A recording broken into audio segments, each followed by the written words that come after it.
മാസങ്ങളായി തുടരുന്ന അശാസ്ത്രീയമായുള്ള മണ്ണെടുപ്പ് മൂലം ആശങ്കയിലാണ് കോഴിക്കോട് ചേളന്നൂരിലുള്ള പൊഴിക്കാവ് നിവാസികൾ. നാടിന്റെ ജലസ്രോതസ് വരെ ഇല്ലാതാകുന്ന വിധത്തിലാണ് കുന്നിടിക്കൽ. പൊടി മൂലമുള്ള ആരോഗ്യ പ്രശ്നങ്ങൾ വേറെ. അശാസ്ത്രീയമായ മണ്ണെടുപ്പ് മൂലമുള്ള പാരിസ്ഥിതിക പ്രശ്നങ്ങൾ മാത്രമല്ല, ചേളന്നൂർ പൊഴിക്കാവ് നിവാസികൾക്ക് വേറെയും ചിലത് പറയാനുണ്ട്. മാസങ്ങളായി ഇവർ ഇവിടെ നേരിട്ടുകൊണ്ടിരിക്കുന്ന ദുരിതത്തിന്റെ കഥകൾ. ഞങ്ങളെ മണ്ണ് കബളിപ്പിച്ചുകൊണ്ടാണ് എടുത്തത്. NHന്റെ പേര് പറഞ്ഞിട്ട് കുറച്ചൊക്കെ അങ്ങോട്ട് പോയിട്ടുണ്ടാവും, ബാക്കി സ്വകാര്യ വ്യക്തികൾക്ക് മറിച്ച് വിറ്റിട്ടുണ്ട്. ഈ മെമ്പർ ഇങ്ങനെ ചെയ്ത ആൾക്കാർക്ക് നാളെ ഞങ്ങളോട് ഇതിങ്ങനെ കാട്ടാതിരിക്കാൻ പറ്റുമോ? പോലും ഞങ്ങൾ എന്തൊക്കെ ചെയ്യൂ? മണ്ണിടിച്ചിലടക്കമുള്ള പ്രകൃതി ദുരന്തങ്ങൾക്ക് വഴിവെക്കുന്ന വിധത്തിലാണ് 23 മീറ്റർ ഉയരത്തിൽ പൊഴിക്കുന്നിൽ മണ്ണിടിച്ച് താഴ്ത്തിയിട്ടുള്ളത്. ദേശീയപാത നിർമ്മാണത്തിന്റെ പേര് പറഞ്ഞാണ് മണ്ണെടുപ്പ്. അടുത്തടുത്ത 2 കുന്നുകൾ നിലനിരപ്പിലെത്തുമ്പോൾ ഒരു ഗ്രാമത്തിലെ ജനജീവിതം ഇവിടെ സ്തംഭിക്കുകയാണ്.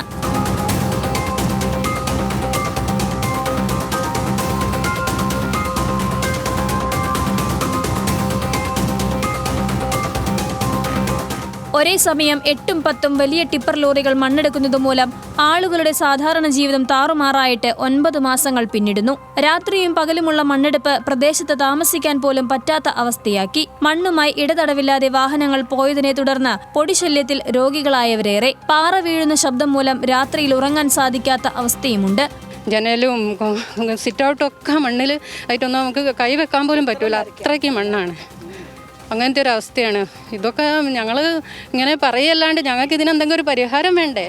മാസങ്ങൾക്ക് മുൻപ് ഗതാഗത യോഗ്യമാക്കിയ പുതിയടത്ത് താഴം ചിറക്കുഴി റോഡിലൂടെയായിരുന്നു ടൺ കണക്കിന് ഭാരമുള്ള ലോറിയിൽ മണ്ണ് കൊണ്ടുപോയിരുന്നത്. ഇതോടെ നവീകരണത്തിന്റെ ആദ്യഘട്ടം പൂർത്തിയായ റോഡ് പല ഭാഗത്തായി തകർന്നു. കാൽനട യാത്രയ്ക്ക് പോലും പറ്റാതെയായി. ഒരു മഴ പെയ്താൽ എല്ലാ വെള്ളവും റോഡിലേക്കും വീടുകളിലേക്കും ഒലിച്ചിറങ്ങും. മഴക്കാലത്ത് മുട്ടറ്റം ചെളിവെള്ളത്തിലൂടെയുള്ള യാത്രാ ദുരിതം വേറെയും. ഞങ്ങൾ കിണറ്റിൽ നിന്ന് വെള്ളം എടുക്കലേ ഇല്ല. നന്നായിട്ട് പൊടിയും പിന്നെ ഇതായിട്ട്, പിന്നെ വീടാണെങ്കിൽ ഫുള്ള് ചുവപ്പ് കളറായി കിടക്കുക, പൊടിമണ്ണായിട്ട്. പിന്നെ ശ്വാസമുട്ടിൻ്റെ പ്രശ്നമുണ്ട്. അങ്ങനെ പിന്നെ മഴയത്ത് ഇതിലെ റോഡിൽ തിരയെ പോകാൻ പറ്റില്ല.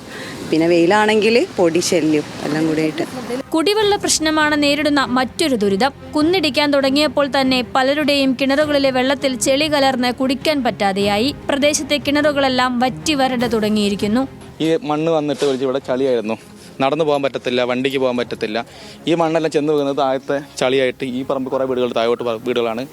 റോഡിന് നേരെ പോയിട്ട് താഴത്തുള്ള വീടുകളിലൊന്നും നമുക്ക് കയറാൻ പറ്റാത്ത അവസ്ഥയായി. മൊത്തം ചളി പൊടി എന്ന് പറഞ്ഞ അവസ്ഥയായി. അങ്ങനെയാണ് നമ്മൾ ഈ പ്രശ്നത്തിൽ കൂടുതൽ അടുക്കുന്നത്. അടുത്ത് വന്നപ്പോഴാണ് നമ്മൾ ഈ കാര്യങ്ങൾ അറിയുന്നത്. വലിയ ഡോക്യുമെന്റ്സ് കാര്യങ്ങളൊന്നും ഇല്ല എന്നറിയുന്നത്. പ്രശ്നങ്ങൾ നിരവധി തവണ അധികൃതരുടെ ശ്രദ്ധയിൽ കൊണ്ടുവന്നതാണ്.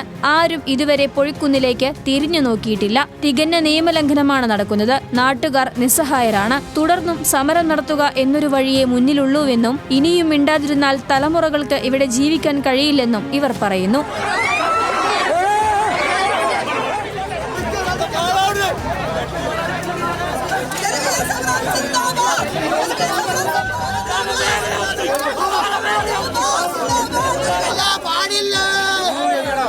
ദിൽഷ തിലകൻ, ന്യൂസ് മലയാളം, കോഴിക്കോട്.